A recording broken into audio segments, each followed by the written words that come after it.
Claude Code can now run automations on Anthropic's own servers. Now, your laptop, it doesn't have to be open. Your terminal, it doesn't even have to be running. You just write a prompt, you connect a repo, you pick a trigger, and it just runs automatically for you. Now, they just shipped this morning. They're calling this routines, and I've already been migrating all my stuff over. So here's how to actually set them up and how to actually run this and start using it for yourself. So up until yesterday, any Claude Code automation that ran on your machine, your laptop, it had to be open. Your computer, it had to be on. Your terminal had to be on. But routines, it completely fixes that. So a routine, all it is just a saved config. So it's a prompt, one or more GitHub repos, and just whatever connectors that you actually need. So Slack, Linear, Gmail, Google Calendar, ClickUp. All you have to do is attach a trigger, and when that trigger fires, the whole thing is going to be running on Anthropic's cloud, not your hardware locally. Now, an important thing to actually understand up front is that every single run, it's going to be stateless. So it clones your repo, it does the work, it tears the whole thing down, and there's no cookies, no local files, no memory of last time. So if your automation does need a browser session or a stored state from any previous run, that's going to stay as a local scheduled task. Routines, they just need stateless authorization, API keys, and tokens, and also headers, of course. And one quick note, every single thing that a routine does, it is doing as you. So for example, like commits, they carry your GitHub user, Slack messages, they come from your account, and these specifically as well, they're going to belong to your individual account, and they're not going to be shared with teammates or anything like that. All right, so the research preview as of April 14th today, it's currently available on Pro, Max, Team, and Enterprise. You just need Claude Code on the web actually enabled. And if you've also been using the schedule in the CLI feature already, those are going to be routines now. So nothing to actually migrate. All right, now there's 3 ways to actually fire a routine, and you can actually stack all 3 on the same one. So first up, we have the scheduled. So you can just pick a cadence, whether that's hourly, daily, weekdays, weekly, whatever. So the minimum interval, it is just 1 hour. And the times, they are in your local time zone and they're converted automatically. So if you need something custom like every 2 hours or first of the month, just use the CLI with the /schedule command. Use that update and a cron expression. So there's not going to be any cron syntax needed for all the basic stuff. Just pick from the buttons that are available to you. All right, now API. So every routine, it is going to get its own HTTP endpoint and a bearer token. So all you have to do is just post to it, and the routine from there, it's going to fire off. And you can pass simply a text field inside of the body that is going to get appended to the prompt as extra context. So your monitoring tool, it catches an error spike. It then is going to hit the endpoint with the alert payload. And then from there, the deploy pipeline is going to finish off. It'll call the routine with the build information, and any system that can make an HTTP request, it can also kick off Claude Code. So with that being said, the response, it'll also give you a session ID and a URL. So you can open in your browser. You can watch Claude just simply work in real time. And now GitHub events. So someone opens a PR, if they push any code, if they create an issue, whatever. You can effectively just have a routine fire automatically when that happens. And for PRs specifically, you can get pretty granular with the filters, and you can also only trigger it on certain authors, certain branches, specific stuff like that. Now, one thing that actually tripped me up is that you need the Claude GitHub app actually installed on your repo. So that's going to be separate from the, the /web setup that you might have already done. And if it's not installed, the trigger setup, it will flag it for you. And with that, you can also stack on triggers. So you can have one routine, you can have 3 entry points. So you can have a GitHub trigger with new PRs, scheduled nightly sweeps, and an API call from your deploy script. And it's going to be the same prompt for all 3. But anyways, let me walk you through creating one to show you how simple it actually is. All right, so you're going to have 3 places. You have the web at claude.ai/code/routines. We also have the desktop application, or we could be using the CLI with /schedule. So all 3, they are going to be syncing to the same exact account. Now it is worth noting that CLI can only create scheduled routines though. So for API or GitHub triggers, you have to edit on the web after that. All right, so just walk you guys through setting this up. Very simply, I'm just going to be building a morning lead triage. So every single day at around 7 a.m., it is going to check for new inbound leads. It's then going to draft a response for each one and send me the drafts inside of Slack before I wake up. So we have the name and we have the prompt. So this is going to be the whole thing. It runs without you, no one to approve anything, no one to ask questions. So you could write it like you're just handing this off to someone who cannot reach you. So the prompt for the routine, it's just going to be something like check for any new form submissions in the last 24 hours using the API key available as the environment variable. And now you see that line right there. So use it directly from the environment. Do not look for a .env file. that's not going to be optional. So your .env, it is going to be your git ignore. So when the routine, it clones your repo from GitHub, there's not going to be any .env there. And so with that, you just add your API keys to the Claude environment as environment variables, and you tell Claude explicitly to grab them from there. So I skipped that on my first few runs, and Claude, it just went looking for the env file. It couldn't find it. It just ran into a bunch of different errors, and one line, which is exactly that, it had fixed it.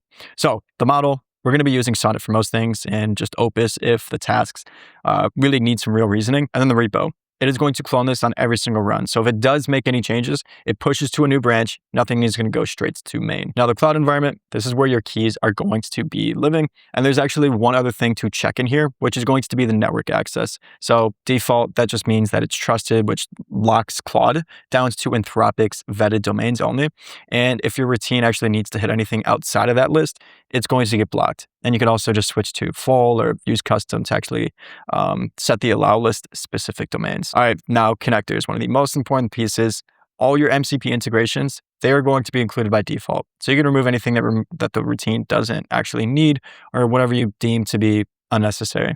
And from there, we can simply just go ahead and click on create it. Now we'll just hit on run now, and we're not going to wait for the schedule. I'm just going to go ahead and watch it go. So here we can see every run log is here. So green, this is just going to mean that it worked. And we could click into any one, and you're going to be getting the full session. So like every tool call, every decision that Claude actually made. All right, so those are all the mechanics, how to actually set it up. Very simple. Now let me just tell you why I actually care about this and why it's such a big deal. So it's not simply just because I can run cron jobs in the cloud. I can already do that with a simple Python script. But when you push a Python script to the actual cloud, you are going to be effectively losing the reasoning. So the script, it either works or it's going to throw an error. There's not going to be much of a middle ground for you. And a routine, it has the full Claude Code agent right behind it. So it can read your Claude.md, it can read your skills, it can reason through specific problems. So if something breaks mid-run, it's going to try another approach. It's going to self-anneal, it's going to self-correct. And that's the biggest difference right there. So some of the most important things and use cases that you could actually set this up for is, automating speed to lead, client reporting, pipeline cleanup, inbound triage, document processing. I mean, the list goes on and on of different things that you can automate. And I mean, the lift to actually implement this, it's very minimal. But anyways, the pattern across all of these is you just take the repetitive task, the repetitive work that's actually eating up your team's first 2 hours every single morning, you hand it to a routine that runs before anybody wakes up, and your people that just start the day doing work that actually requires a human. And if you're looking for companies like us to actually come in and implement this for your team, teach your team on everything they need to know to make sure you guys are going to be pulling the right levers, then you can book in a call with our company. Link will be down below in the description. But in any case, let's cover a little bit about the limits. So with Pro, you get about 5 runs per day. Max, that is going to get 15. Now the team and enterprise, you get 25. And if you have extra usage enabled, you can exceed the cap on any metered overage. So each run, it's going to get about 4 vCPUs, 16 gigs of RAM, 30 gigs of disk. So you don't really want to be pointing this at a massive monorepo for any simple task. Now the routine runs, these draw from the same token pool as your interactive sessions. So you can keep that in mind if you're already bumping against your limits. Now, the most important question you're probably asking is, should you switch everything to routines? And the simple answer is no. Different tools with completely different jobs. So things like the local scheduled tasks, they still make sense for anything that needs your local files, local cookies, local browser sessions, and the desktop app. It shows both just side by side. So you have the local tasks up top with the local badge, remote routines below. So the routines, they're for stuff that runs without you and without your hardware. So the slash loop, for example, this is for any recurring checks inside a single terminal session. And then the minimum interval, this matters as well, where routines, they're going to be hourly minimum. Local tasks, these are going to be, just anything like the loop. It can go every single minute. So some of the biggest things before you actually get this up and running, one, just test every routine with the run now before you actually schedule it to make sure it's not going to run on schedule. So you just don't want anything actually going into production that you're not truly confident in. Number 2, add a failure fallback to your prompt. So you can say something like, if any step fails, post a message to Slack or text me what went wrong. And this is going to save you from checking every single run history every single morning. Number 3 is to set up a very lean repo per routine. So your main project repo, it might have a very massive Claude.md file that's just full of context that has nothing to do with the automation. And every token that Claude spends reading that, it's going to be token that's not going to be spent on the actual task. Number 4, use setup scripts. So in your cloud environment, you can actually add a script that is going to run before Claude even is going to be launching. So if your routine, if it needs any specific packages installed, like a Python library or a CLI tool, instead of making Claude figure out every single run, it's going to just get the specific things that it needs. Number 5, if you've got workflows sitting in your N8N or Make.com or Zapier that you want to move over, you can just paste the workflow JSON into Claude Code, and you can have it convert that into a routine prompt. So you don't have to rewrite everything from scratch. It's actually extremely simple.